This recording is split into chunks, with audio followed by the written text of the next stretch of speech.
Soon on Heritage Radio Network. I am your host, Jenny Goodman. And I'm Alex McCreary. And if you're just tuning in to Opening Soon, we are a weekly show that walks you through the steps of opening restaurants. We're talking to some of the world's greatest chefs, restaurateurs, vendors, and consultants who help take your dream into getting those doors actually open. Yes, and today we're talking about common mistakes plaguing restaurateurs and how to avoid them. There's a saying that goes, smart people learn from their mistakes, but wise people learn from other people's mistakes.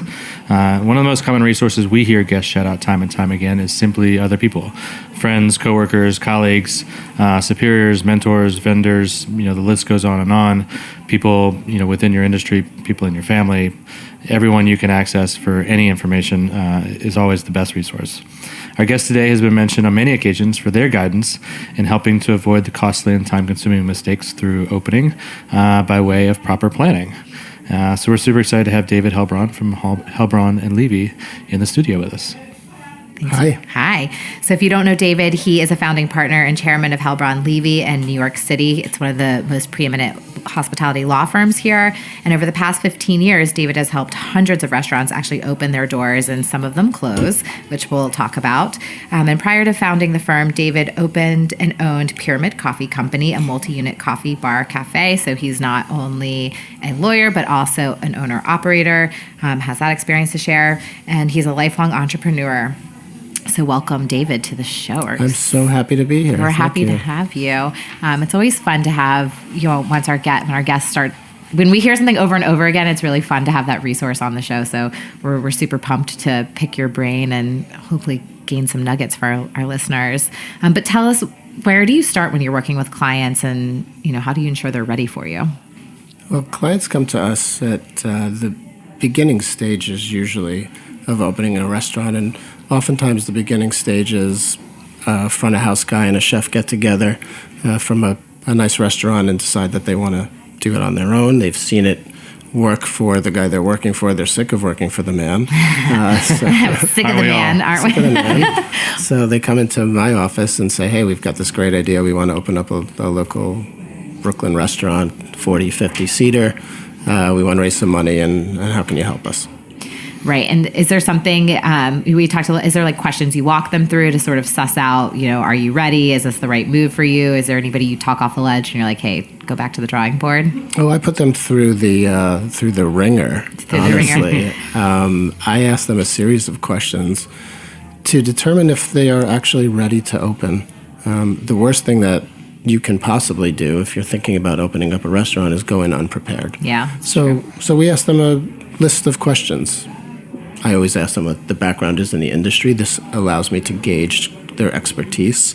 Sometimes you'll get a guy who's like, oh, I've been a GM for 20 years and I've run multi-unit restaurants, and I'm a real stud when it comes to thinking about the numbers of a restaurant. Sometimes you get a chef who's just worked as a sous chef for 6 months in a local diner, and he wants to open up a Michelin-starred restaurant.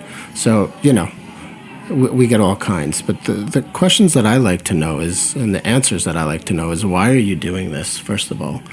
I think the philosophy that you have is really important. Are you doing it to make money? Are you doing it because you think it's a really romantic idea to open a restaurant? Are you doing it because you're a creative person and you want an outlet for your creativity? And there's all good reasons. Is there a right answer to that question? There's not a right answer. The wrong answer is that I want to make a lot of money really quickly. I know. Really quickly is the key. Yeah. So what do you say to the people who are like, I want to make a lot of money?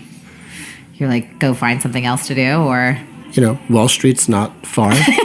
David's based in Lower Manhattan. Restaurants are longer. I just point out the window, like, and I say it's 3 blocks south. Get a job down there. Are people coming to you business plan in hand, or is that something that you help people along with as well, or? Most people have a business plan, and they come in a lot of different forms.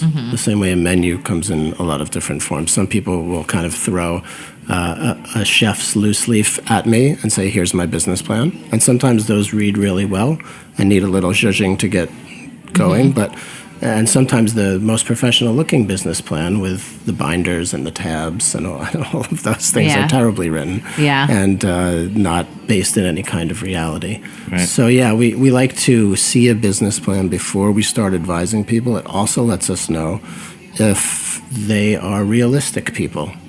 So tell us about, what are you thinking for the real, like what numbers are you specifically looking for to understand if somebody is like even in the right ballpark? Really just kind of the basic calculations that we always talk about in the industry. How big of a restaurant do you want to open? Where's it going to be? What's your concept? And then start talking some numbers with them. Yeah. Right? If you're going to open up a 40-seat restaurant and you're telling me you think you're going to do $6 million in the first year, I'm going to bring you back to reality and let you know that might not happen. Right. Yeah, we talked a little bit about, the romanticism of opening these small restaurants before, over lunch and what people are expecting from them. So how do you set expectations of, are you actually going to make money on this project or not? And where do you help guide people there? Well, we talk about the industry standard numbers. These days, it used to be years ago when I was in the industry, you could think about making between 15 and 20% net profit on your sales. So if you had a business that was doing $1 million, $150,000 or $200,000 might be your take-home pay. Not too shabby.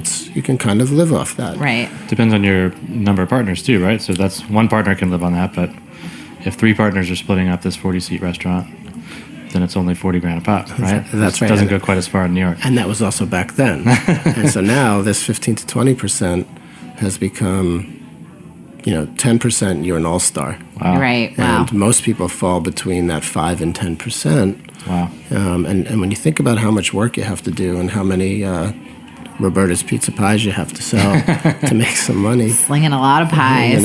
It becomes pretty onerous. Right. Is there something you see, when your clients come in for like time and time again, or you're like, okay, they're gonna make this work, or it's like, is there a telltale some like quality or trait that you just really know it's gonna work?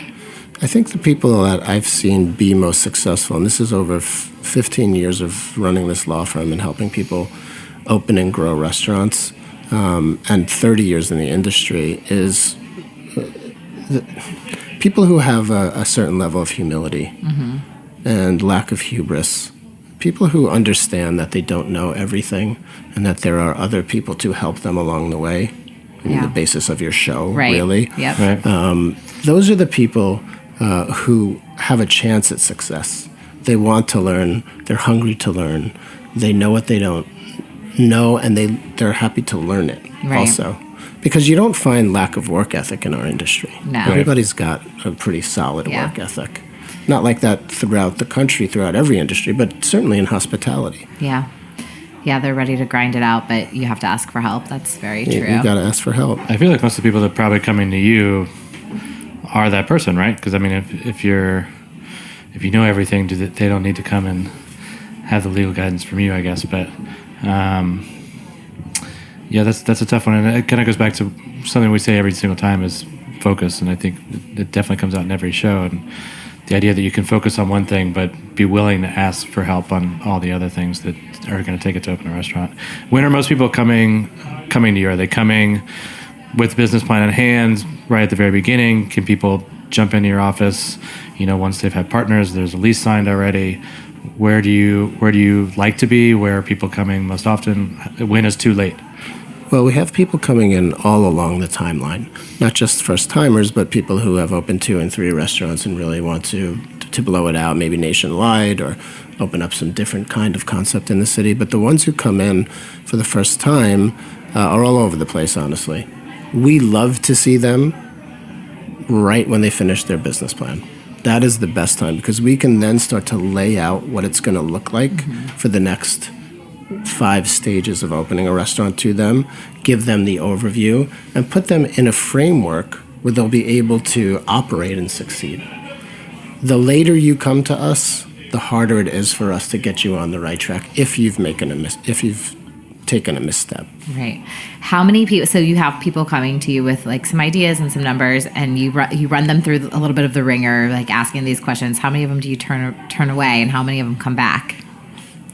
Well, turn away is a little harsh. Turn away. How How do many? you recommend different directions?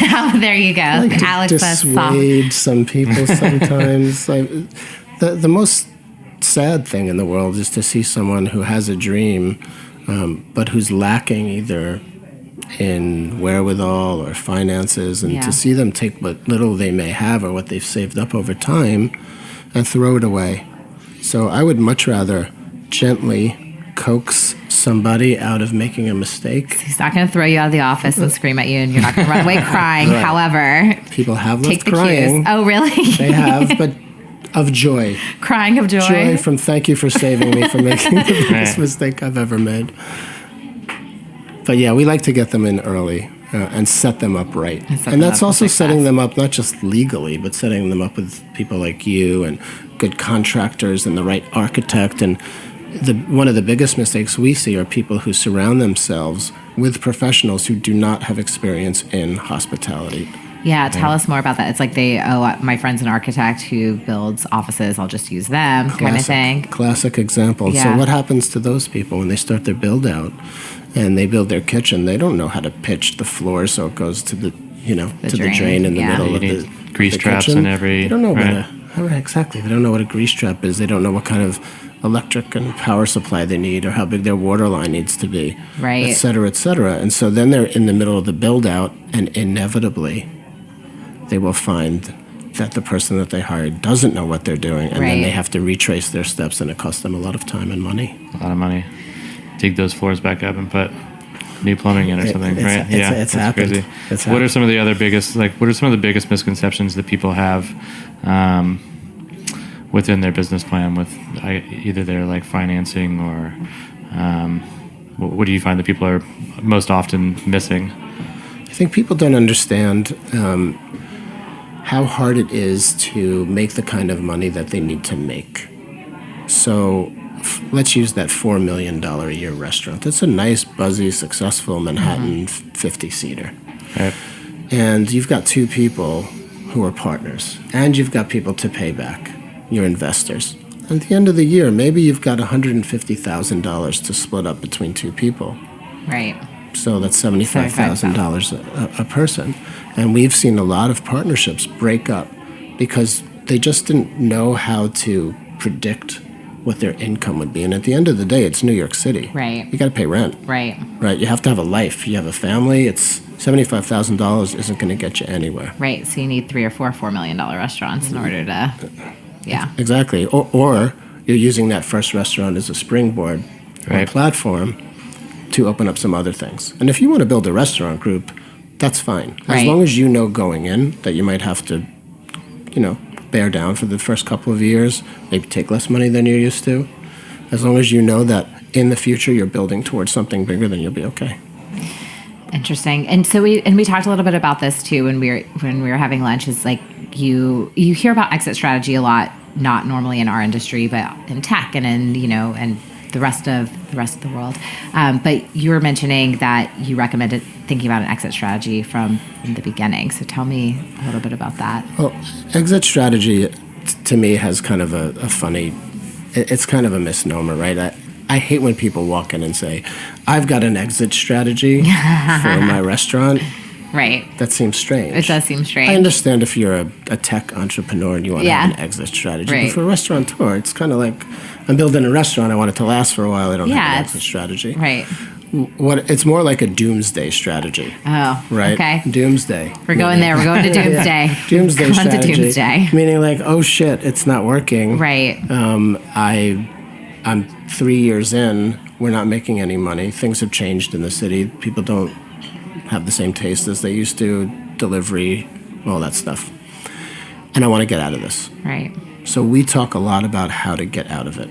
And one way to get out of it is to talk to your landlord when you're negotiating a lease, for example, and make sure you have something called the good guy clause. It allows you to give notice to the landlord and get out of the personal guarantee on your lease and close the business. Right.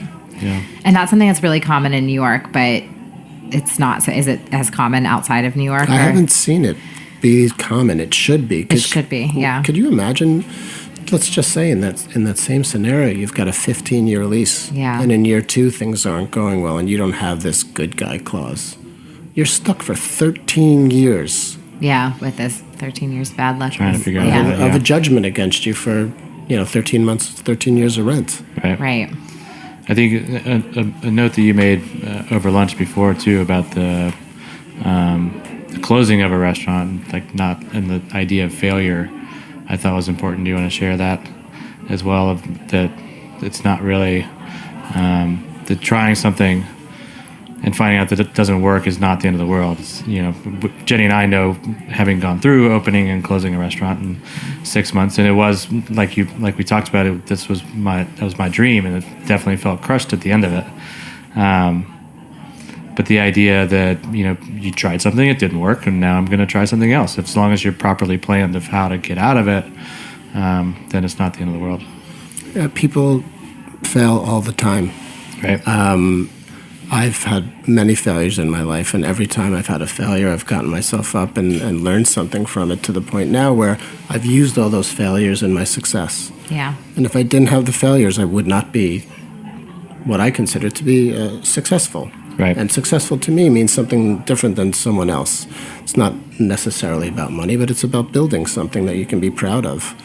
And so when restaurateurs close their restaurants, oftentimes they're very proud of what they've done. They should be. Yeah. And they should stick with that. Yeah. And understand that, okay, maybe you weren't prepared from a business person's point of view, right? Or you didn't understand the economics the way you should have, or you made a miscalculation early on.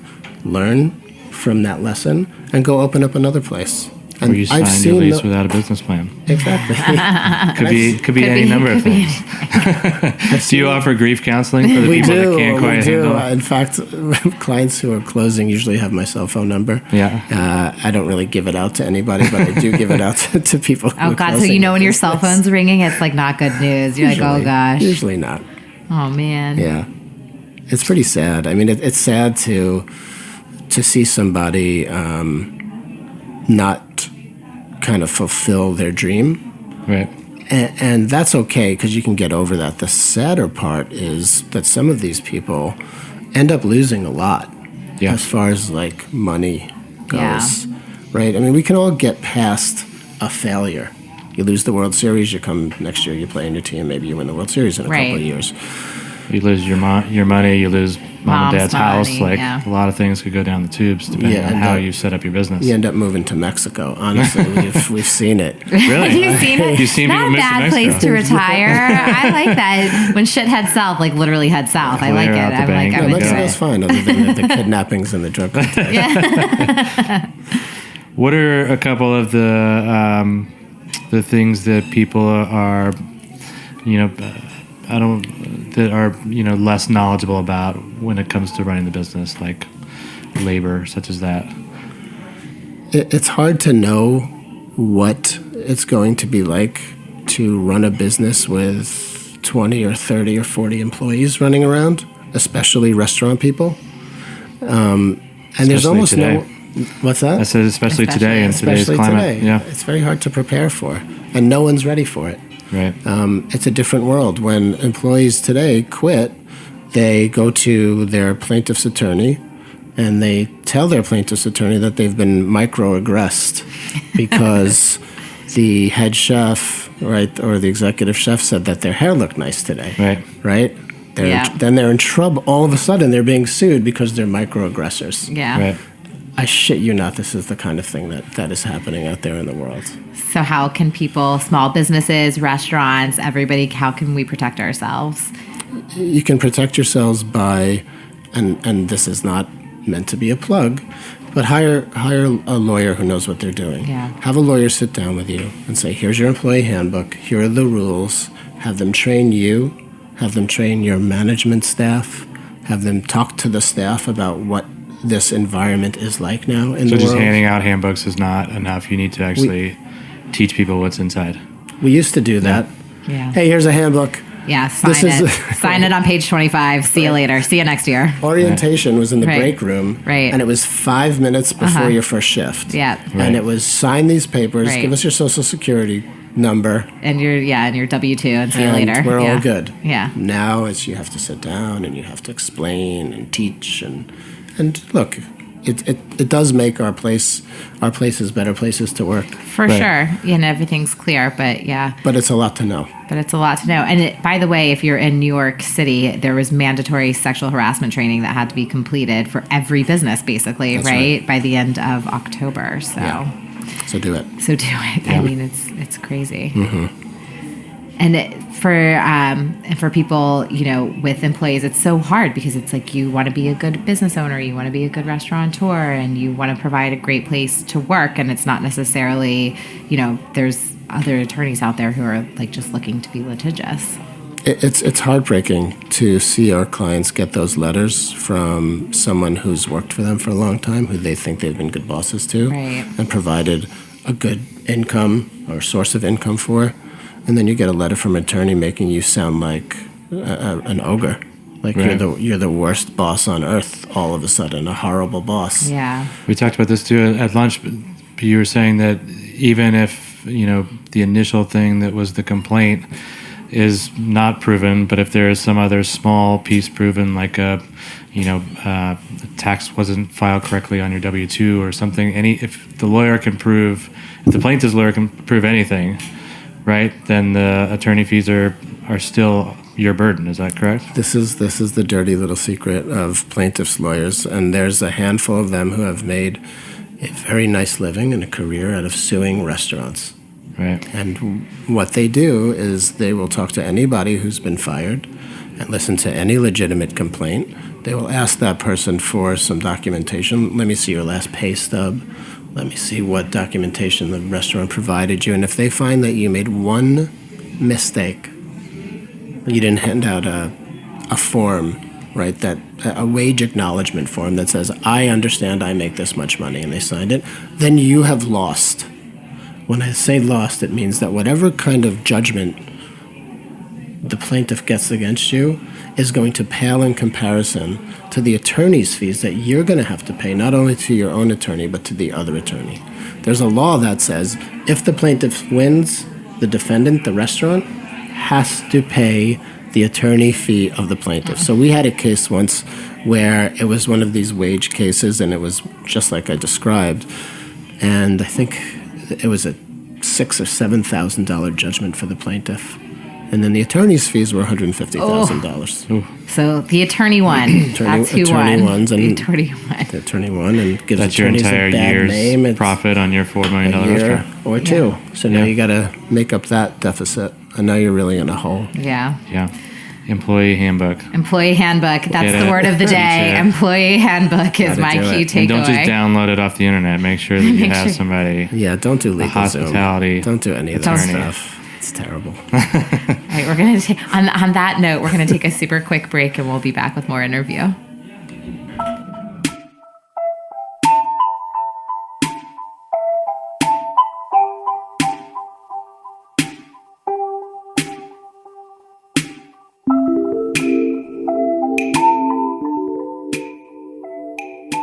This episode is brought to you by Bento Box, helping restaurants own their presence, profits, and relationships directly through their website.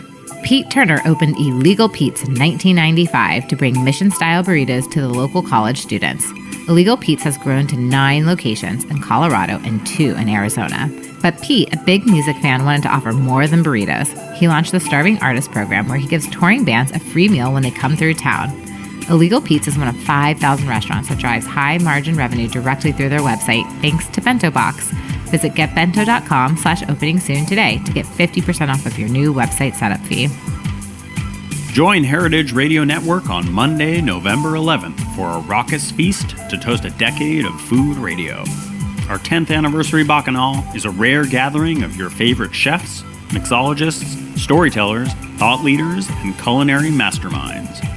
We'll salute the inductees of the newly minted HRN Hall of Fame, who embody our mission to further equity, sustainability, and deliciousness. Explore the beautiful Palm House and Yellow Magnolia Cafe, taste and imbibe to your heart's content, and bid on once-in-a-lifetime experiences and tasty gifts for any budget at our silent auction. Tickets available now at heritageradionetwork.org/gala. Okay, so we're back chatting with hospitality legal consultant David Helbraun of Helbraun Levey. And he's really, I'm going to lose sleep tonight, but that's okay. No, I'm just kidding. But he's really giving us some great wisdom. So one thing... I'm the Freddy Krueger of the legal industry. You're the reality check, which I think a lot check. of people need, Yeah. and it's a great service. Yeah, just like a little anecdote. Alex and I actually sent one of our friends to David about 5 years ago, who was a marketing guy and was thinking about opening a restaurant, and just because he wanted to have a place to take his kids for baseball after baseball games. And he came back to us and said, I've been scared out of it because David asked me if I like cleaning toilets. And I was like, but it's true. That's any business owner, though. But I love that. Anyways, so one thing I think we get questions about, too, is like financing and fundraising. And because, David, you see businesses from the beginning and, are they, when they're starting from this point of view, tell us a little bit about where you think where you've seen people be successful from fundraising and how much they actually need to raise. Well, it's important to first identify how much money you need to raise, and you'll do that through having someone who knows how to write a restaurant business plan, write that business plan. Right. Because it's not enough to just kind of guess as to what your opening costs are going to be. You actually have to go line by line, item by item, and figure it out. So you start there, and then you add about 50% to that. Yes, I did say 50%. That's 50, everybody. 50.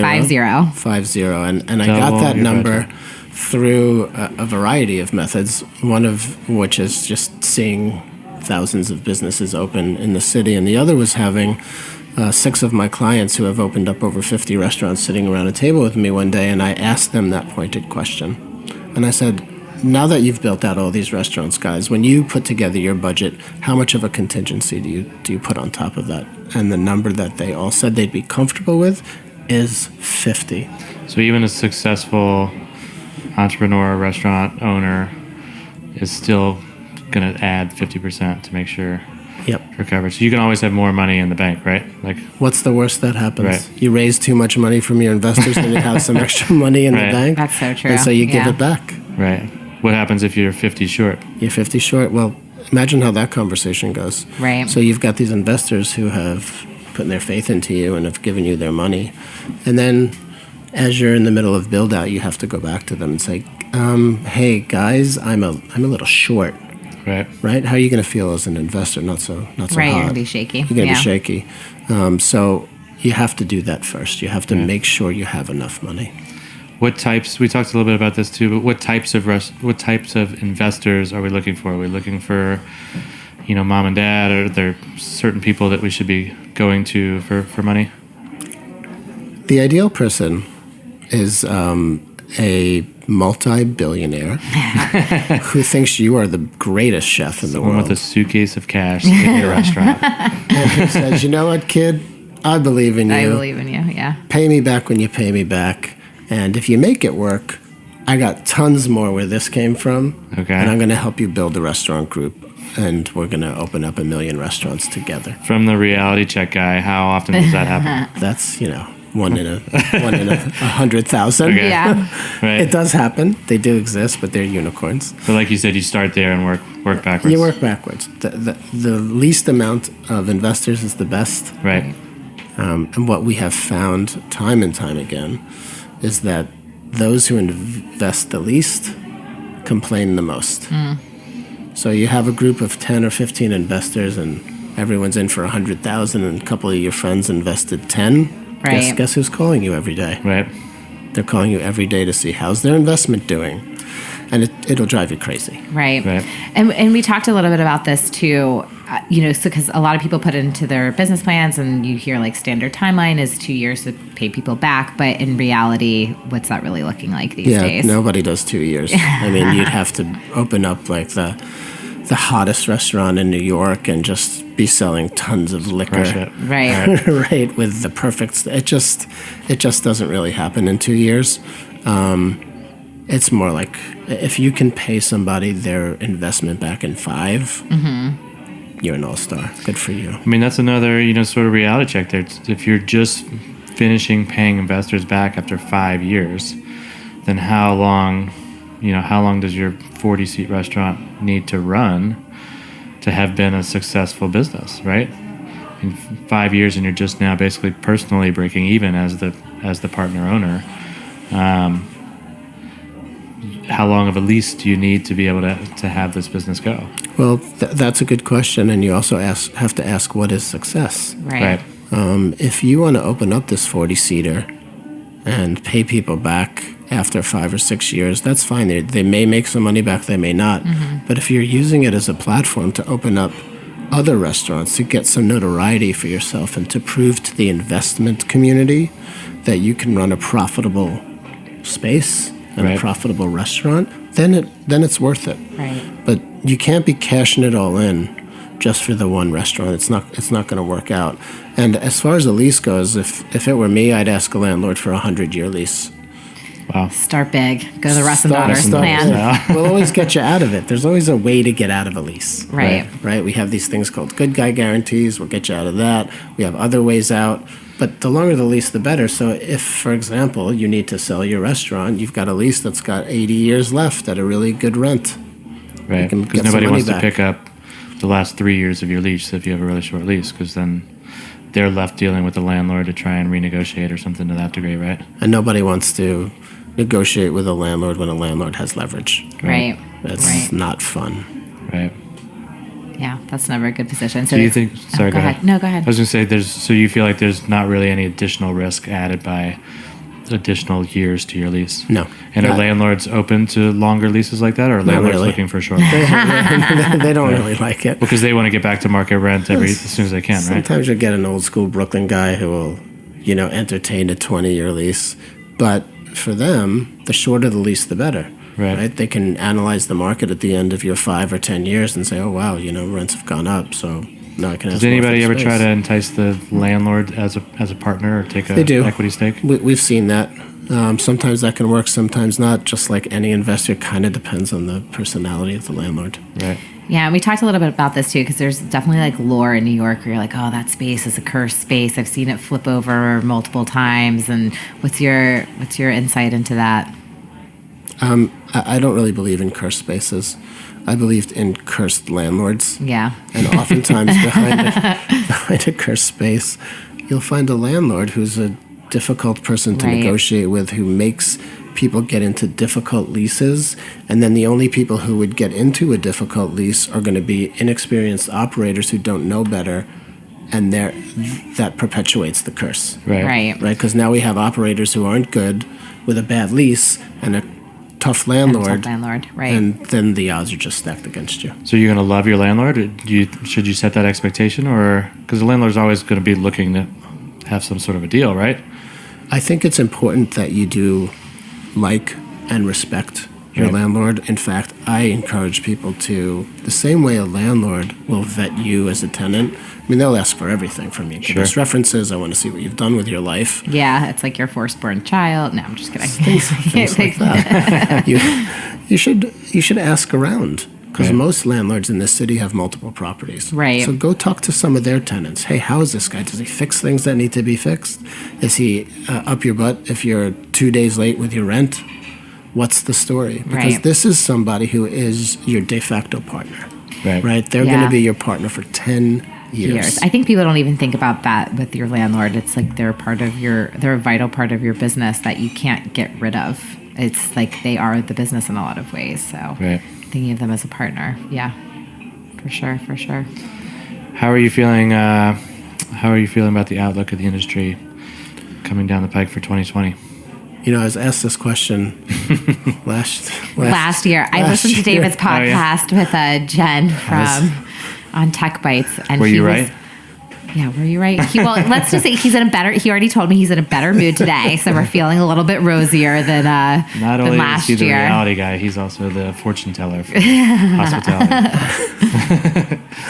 I think back then I was seeing a lot of people going out of business, and a lot of people complaining about what was happening with employees and what was happening with delivery, and I was upset by it. Right. I think things have gotten to a point where they've evened out a little bit, and now everyone understands this new landscape. So that gives me encouragement that now that we know what it is, we can kind of fight through it. How has What's your- delivery? yeah. I mean, I know, how has delivery changed? And what do you recommend to people of what to expect from it, knowing that it's 18% service charges and these crazy things to operate that business? Yeah, I mean, it's a lot of work for very little money. However, it keeps your kitchen busy, right?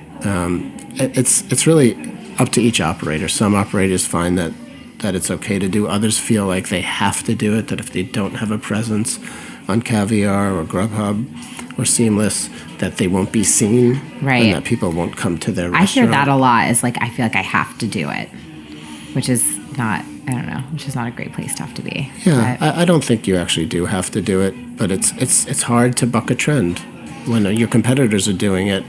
You know, the guy next door to you has the same type of Italian restaurant, and you see people coming in and out of his place, right. making deliveries. You kind of feel like you got to do it also. I just don't know if it makes financial sense. There is no other option, right? I mean, it's either the delivery services or you just don't do delivery. I mean, does anyone do by the phone, like in-house employees doing I deliveries? tried to call my local pizza place the other day. They don't even have numbers. And they had a number. They had a number, Yeah. and I said, "Hey, I'd like to order a couple of pies." And they hung up the phone, and they said, No. I've got to get a manager. Hold on a second." No. And they They didn't couldn't even know what you were figure talking out about. what I was talking about. They're like, this guy wants to order. He's on the That's phone. wild. Do we take orders on the phone? How do you even do that? So, so anyway, funny. we ended up getting it from Caviar because Oh, bummer. Yeah. Well, we order pizza every Friday from Scars in the Lower East Side, Oh, they're and clients they of ours. answer they're awesome, and they answer the phone. So thank you, Scars, for Yeah. having a phone And then number. we go to Caviar for Poly G's on Sundays. So. I know. Apologies. Oh, they do caviar? No, you have to The slice order shop. before 5. I see Before the 5 slice p.m. shop or the. The slice shop. I see. Yeah, I live around the corner from the slice shop. there Yeah. you go. Very good. Well, you can do it the really old school way and just walk and pick it up. I wait Yeah, online. that's the right way to do it, right? Should we do some lightning round? Yeah, let's do it. Okay. I'm sorry. What are we doing? We're doing lightning round. Quick So answer question, whatever's on Is your there a mind. buzzer? no No buzzer. No, that would be cool though. I should get a buzzer. 30 seconds or less. Go. Favorite part about working with, chefs and restaurateurs, or entrepreneurial chefs and restaurateurs? They're my people. Yeah. They're my people. I've been an entrepreneur my whole life. I speak their language. I love being around entrepreneurs. Hardest part. Seeing them fail Yeah. is the hardest part. Dealing with some of the dramas can be a little difficult sometimes, but also kind of exciting. Yeah. Yeah. It's like the Schadenfreude. Exactly. Yeah. What about your favorite business book? There were two books that influenced me as a young person and made me understand that there could be a life where you cut your own path as an entrepreneur. One of them was the Ben & Jerry's book called Inside Scoop. And it was written by them, maybe it wasn't by them, but they participated in it. And it talked about how they kind of included socialism into their capitalistic venture, which is something that I believe very strongly in. And they would share their profits amongst their employees and develop a culture. This was in the 70s and 80s. Right, yeah. And I thought that was a really interesting way to go about starting a business. And the other one was a book called Growing a Business by Paul Hawken, who started a bunch of different businesses, one of which was he started an all-natural food place in Vermont. I think it's now called Irwan, out in L.A. It's a great store. And he also started a gardening business, like an online gardening business that turned into like this multi-million-dollar thing. But his whole idea was one thing at a time. Focus. We love focus. Natural, organic. I don't feel like I'm doing this in a lightning pace right now. No, it's okay. You're good. You're good. No, it's sometimes you just need to elaborate. And we're all about that. All right. What about one business resource that you feel like everyone should know about? Man, I don't have one. This is where your clients shout you out, by the way. Oh, it is? Yeah, I was thinking, like, come talk to me. Come talk to I'm me. a pretty good resource. Yeah. I love to talk to people about their business, and we always talk to people on the house, like just to see where they are and see if we can help them kind of understand where they're going. So we're a good resource. When people come in, for example, and you guide them in a different direction, is there a resource that you send them to, or you give them a short task list of this is what should be done when you come back? The main resource that I use is a guy named Jared Lewis, who owns a consulting company called Bureau Consultants, and he also owns a restaurant in Brooklyn called Building on Bond, Oh, cool. Okay. and another a bar. And he is an MBA, and he goes through that pro forma, that business plan, and he leaves you with exactly how much money you need to open your restaurant and how much money you can potentially make. And it's realistic, and it's true, and that's what people need to do. Cool. I like that. That is a good one. Do you have a mentor or inspirational leader in the hospitality industry? I think my clients are my inspiration. The people I work with are my inspiration. I get it from the people around me. Cool. And one thing every restaurateur should know before starting their first venture. Hire the right people who have built a lot of restaurants. If you do that, and everybody you talk to down the list, from contractors to architects to expediters to designers to lawyers to accountants, has experience in building, opening, closing restaurants, you'll be in good shape. Don't skimp. Don't Yeah, we scam. talked to, I forget, who was it that we were talking with? That the accountant that they used also represented lots of other restaurant businesses. So they Mason. were then Yeah. filling them in on trends that were happening with other businesses and when to be worried that they weren't making money or when to, not be worried. That, and that, that's a testament to having someone that's in the industry that's not just working with other types of businesses. Opening soon? Yeah, cool. So we always like to shout out restaurants or bars that are opening soon. What do you got? Anybody you want to shout out? Oh my goodness, my clients are going to be so mad. We have so many opening. Anybody coming off the top of your head? And the thing is, I don't know who I can say is opening and who isn't opening. Okay. Or Because recently opened? the Can PR work? companies get really mad at me when They I do that. What about They're like, we recently just got opened? scooped by Eater. We just got scooped by Eater. So I'm like, Yeah. I'm really like radio What about- shy, camera shy, Yeah. gun shy about saying anything. What about recent opens? Anybody come to mind? There's Right. I We can follow up I, with you I after. can't. Do you have any? Well, I was just going to shout out that Heritage Radio is having our annual gala on next Monday night, November 11th. Oh. So there'll be lots of chefs and radio people there. So if you're around and want to support Heritage, come on by. You can get tickets on Heritage Radio or Cool. heritageradionetwork.org. It's at the Brooklyn Botanic Garden. Oh, that's pretty. yeah. One more quick question that's on that note. Is there a good time of year that you recommend opening? Ooh. Does it matter? Is it like as soon as you can so you can start making money, or? People seem to think that it's a good time to open is right after Labor Day. Okay. Yeah, I think that's a fall little openings. late. Yeah. I think like it's to late? open in the summer and give myself a couple of months to Get your team ready. figure it out, and then when Labor Day comes around, You're Ready to popping. crush. you're popping. Yeah. But opening in the first week of January is probably not the best idea. Right. So the bad time is first week of January. Well, just up to the Ideal, holiday, like December and, too is tough too. Because Well, I think people are taxed, yeah. Yeah. People are Both taxed. financially and just like they're mentally not in it. They're ready to stay Right. in. People take off January from drinking and being Exactly. celebratory and right. Special thanks again to David for being here. We'll post a wrap up of the show on tilletnyc.com. We'll also send one to your email box if you're signed up on our list. Where do we find you guys on the web, on social? We are on the web at www.helbraunlevey.com, and that's Levy with an E, Levey.